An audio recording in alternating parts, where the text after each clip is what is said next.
নমস্কার বন্ধুরা, কেমন আছো? আশা করছি সকলেই ভালো আছো। বন্ধুরা, আজকে আমি নিয়ে এলাম কচুরলতির একটা রেসিপি। তো আজকের এই রেসিপিতেই কিভাবে কচুরলতির আঁশ খুব সহজেই ছাড়ানো যায় সেটাই আজকে আমি তোমাদের সঙ্গে শেয়ার করব। তো বন্ধুরা, দেখতে পাচ্ছ কচুরলতিগুলো খুব লম্বা। এগুলো বাজারের কেনা নয়, এই লতিগুলো আমাদের বাড়ির লতি।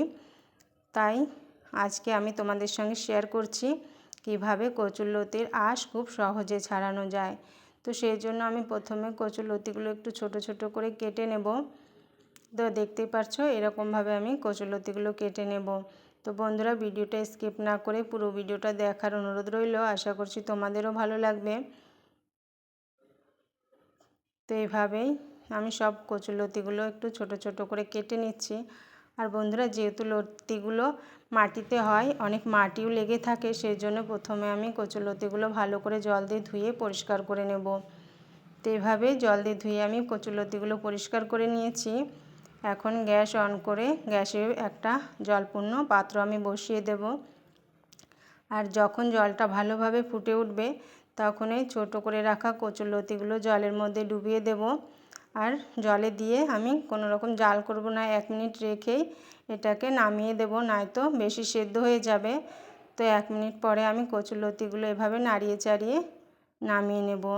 জল থেকে নামিয়ে দিলে এটা সেদ্ধ হওয়া বন্ধ হয়ে যাবে। তো দেখতে পাচ্ছ বন্ধুরা, কচুরলতির আঁশটাও খুব সুন্দরভাবে ছাড়িয়ে যাচ্ছে। তো এভাবে আমি কচুরলতিগুলো নামিয়ে একটু ঠান্ডা করে নিলাম।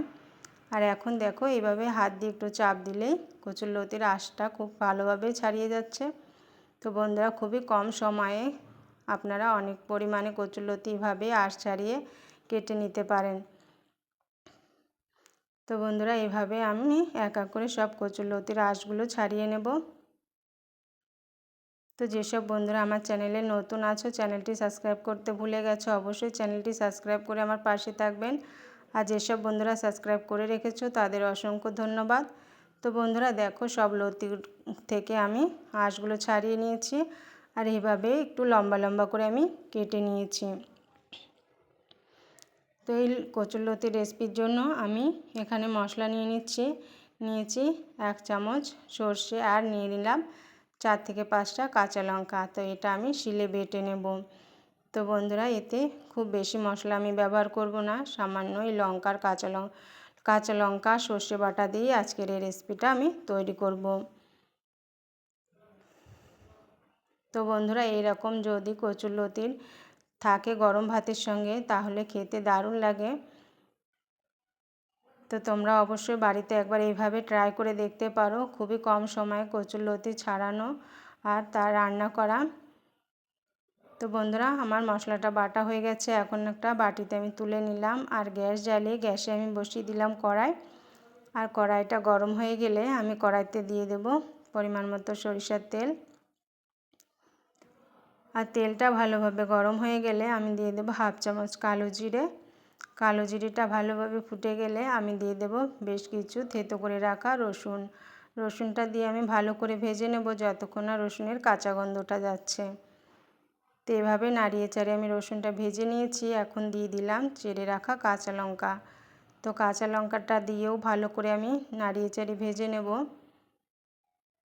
তো বন্ধুরা, এখন আমি দিয়ে দিলাম কেটে রাখা কচুরলতি। আর কচুরলতিটা দিয়ে ফোড়নের সঙ্গে ভালোভাবে মিশিয়ে নেব। আর সব কিছু এভাবে মিশিয়ে নেওয়ার পর আমি এর মধ্যে দিয়ে দেব পরিমাণ মতো লবণ, আর দিয়ে দেব হলুদ গুঁড়ো।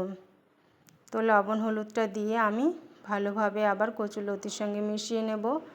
বন্ধুরা, এর মধ্যে আমি আর কিছু দেব না, দারুণ টেস্টি হয় এইভাবেই, খুবই কম তেল মশলায় তৈরি কচুরলতি খেতে।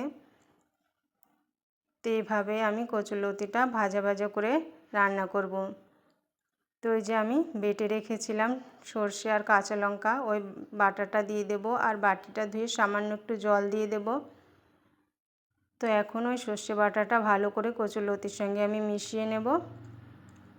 তো বন্ধুরা, এভাবে মেশানো হয়ে গেলে আমি একটা ঢাকনা দিয়ে 10 মিনিট ঢেকে রান্না করে নেব।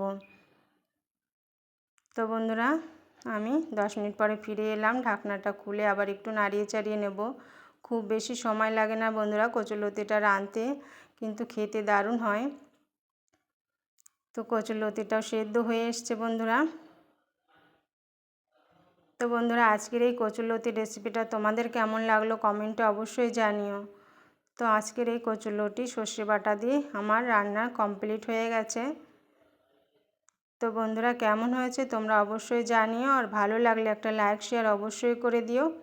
আর তোমরাও বাড়িতে অবশ্যই একবার এইভাবে ট্রাই করে দেখো। গরম ভাতের সঙ্গে হলে আর কিছুই লাগে না, এক থালা ভাত এর সঙ্গে খাওয়া হয়ে যায়। তো বন্ধুরা আজকের মতো এখানেই শেষ করছি।